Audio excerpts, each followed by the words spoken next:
පාටකුරුල්ලෝ ටෙලිනාට්‍ය නරඹන ඔයාලව හුඟක් ආදරයෙන් ටෙලිසෝන් මගේ YouTube නාලිකාවට පිළිගන්නවා. ඔන්න යාළුවනේ මේ කතාවේ ඉස්සරහට ලස්සන කොටස් කිහිපයක් අපිට නරඹන්න පුළුවන් වෙනවා.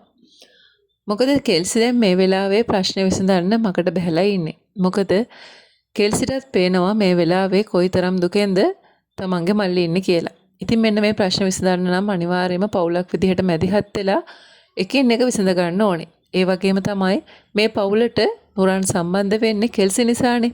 ඔය හේතුවත් කෙල්සිගේ හිතේ තියෙනවා. ඉතින් කෙල්සිට ඕනකම තියෙනවා නුරාන්න මුණ ගැහිලා නුරාන් එක මේ ප්‍රශ්න ටික කතා කරලා විසඳ ගන්න. ඒ විතරක් නෙමෙයි නුරාන්ගේ හුඟක් හොර ගැන කෙල්සිත් දන්නවා. ඉතින් කෙල්සිට ඕන වෙනවා නුරාන්ව කොහොම හරි මාට්ටු කරගන්න.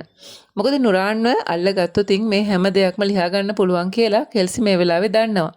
ඒක නිසා තමයි කෙල්සි ලොකු බ්‍රදර්ට අනගහන්නේ අපි දෙන්න ගමනක් යන් කියලා.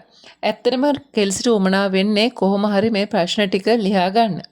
ඉතින් අනිවාර්යයෙන්ම යාළුවනේ කතාව ඉදිරියේදී කෙල්සි මේකට මූලිකත්වය අරගෙන වැඩ කරන්න පටන් ගන්නවා.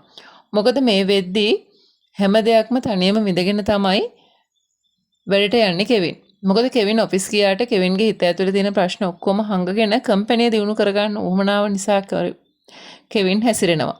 මේ බව කෙල්සිත් දන්නවනේ. ඉතින් කෙල්සි හිතනවා කොහොම හරි මේ ප්‍රශ්න විසඳන්න උදව් කරන්න ඕනි කියලා. ඔන්න හේතුව නිසා තමයි ලොකු බ්‍රදරුත් එක්ක කෙල්සි අනිවාර්යයෙන්ම යන්නේ.